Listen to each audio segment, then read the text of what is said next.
Hi friends, we will now read one shloka which tells us as to what gives us respectability. Usually the very first look of a person, when you look at him, suppose he is very ill-clad, not at all suitably dressed. So the very first impression is that, okay, somebody, you tend to discard him. Suppose he is so very well dressed, so immaculately dressed, then even if he is not a very, very handsome person, then you give him some respect. Suppose he also speaks well, his etiquette is good, his appearance is good, his physical appearance also is good and etiquette is good, then you give him more respect. So like that, what are all the factors which give respectability to a person? So this is the shloka. It's an interesting shloka. We don't know the origin of it, but it's a good shloka. Let us see. Let us read. Vastrena vapusha vacha vidyaya vinayena cha vakaraih panchabhirhinah vasavopi na pujyate. So here the poet is giving he is listing out 5 things. As I said, the very first appearance is about a person's dress. If a person is not very well dressed, suppose he is very shabbily dressed, very, not scantily, but very, very shabbily dressed, let us say, naturally you try to dismiss him. Suppose a person is very neatly dressed, very immaculately, very appropriately dressed. Dress also indicates how much you are in tune with the current trends. Suppose you are wearing something which was fashionable some 20 years ago, then immediately somebody says, yeah, this fellow he is somewhere still in 1920s, 1930s, something like that. So you are supposed to know that a person who knows the trends and who is appropriately dressed for that particular season, for that particular occasion, let us say, there is a dress for a season, there is a dress for an occasion. So like that, there are so many things, so many factors. And suppose a person is appropriately dressed, then he is respected. So that is what he says, Vastrena. Vastrena means by virtue of the attire, by the clothes he wears, by the attire he wears. Then Vapusha. So in addition to that, suppose a person is also handsome. A person is quite good to look at, quite handsome, appealing personality.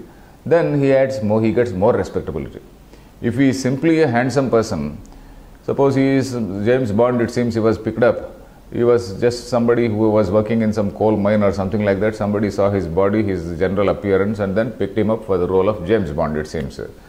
So, till that man was picked up and he was made to wear some good dress and whatnot, he was not getting that much of respect. So when he started wearing some nice dress and all that, with all his nice body, physique, etc., he got more respectability. So like that. Vapusha. Vacha. Walk is another thing. It is a primary interface with the external world, isn't it? So long as you are tight-lipped, you may wear a neat dress, you may be a handsome person, but so long as you have not opened your mouth, nobody knows what you are. You are still a dumb figure, a dumb, respectable person, but then you don't know. Nobody knows your, virtues. But then, suppose you are also very well trained in etiquette, then you will get a lot of respectability. Suppose you are well trained, vacha, walk means speech. Basically well trained in manners, etc. Of course, here there is a small story which I recall. You must be knowing the story of Kalidasa. Kalidasa is a very great poet, of course. We know that Kalidasa was a very great poet. But what was he when he was young? So if you see, it is a very interesting story. Kalidasa was an ordinary village lad, a village person. You can call him a village bumpkin, as they call it. A person a good man, no doubt, but basically a stupid man who didn't know anything, who didn't know absolutely anything about sophisticated life, etc. So it so happened that in that kingdom, that Ujjain was the kingdom, there is a Ujjaini Raja. And then that Ujjaini Raja, he had a beautiful daughter. So naturally there was one minister of that king who was having an eye on that beautiful daughter of the king. And then he wanted that lady to be given in marriage to him. So, but the daughter refused, because she said, no, I will not marry you. So then that minister, he wanted to take revenge on her. So this fellow thought, okay, let us see, let us locate some bridegroom who is such a stupid fellow, and then I will see that this lady, her arrogance will come down. So that is what he thought.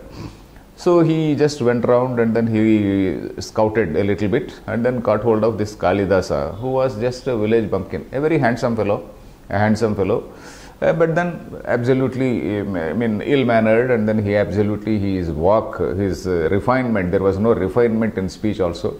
Basically typical village language, not even refined language.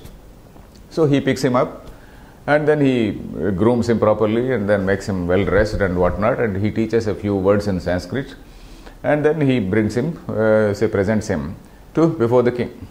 So he presents him, oh, he is such a great, highly learned scholar, he speaks very little, he is a very, very highly learned man, he speaks very, very little. And then the king asked a couple of questions.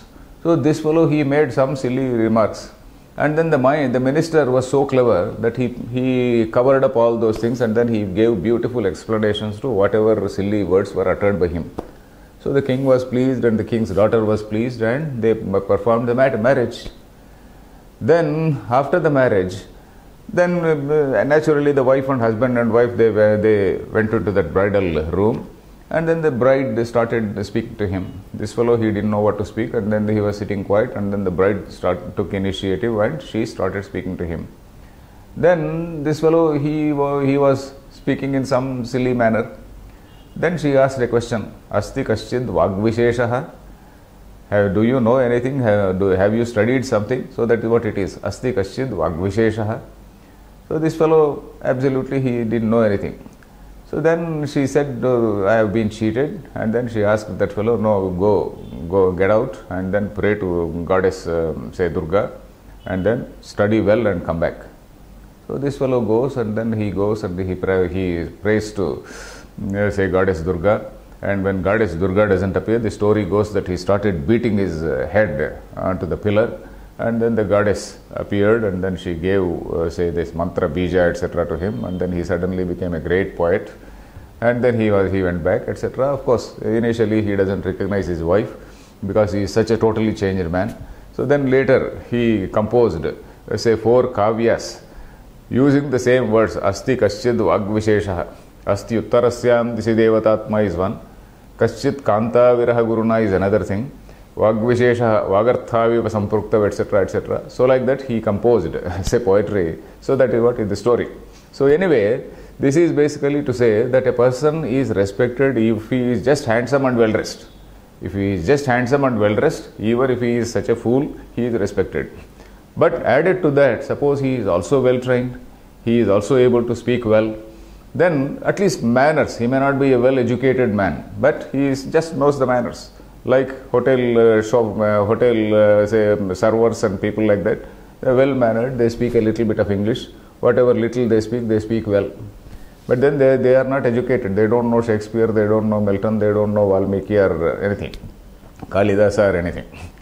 Suppose there is another level where you are also a person who has studied some Shakespeare or Valmiki or this, that, etc., etc., then your depth of understanding is something which reveals itself. When you are in your interaction, you will definitely, you will engage anybody in a conversation, you will be able to speak to anybody in a very intelligent way, in a very informed way, so that gives more respectability. So that is what is the next word.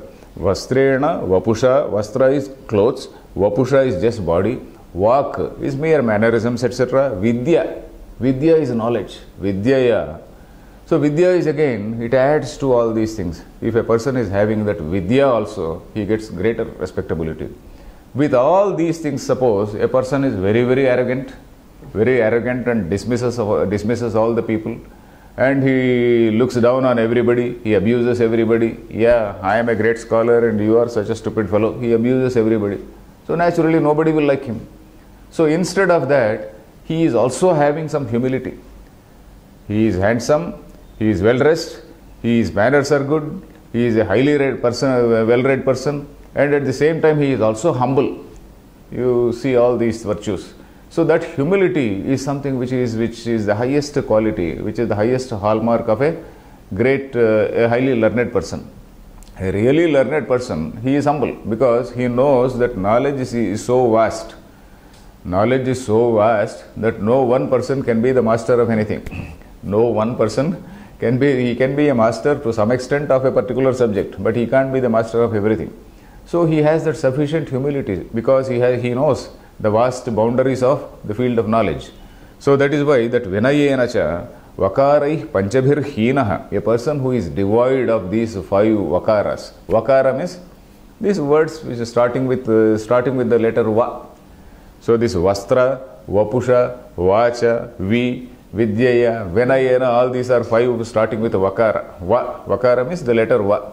Vakarai Panchabhir Hinaha, a person who is devoid of these 5 things which are starting with the letter Va. Panchabhir Hinaha. Vasavopi na pujyate. Vasavaha. Who is this Vasava? Vasava means Indra. Vasavaha api na pujyate. That Vasava, you take the case of Indra. Of course, here there is a reference to a small story of relating to Indra. Indra, you know that Indra is a very handsome man, very well dressed, and then he is a highly well read man and whatnot. He has got all the authority. But then he was arrogant.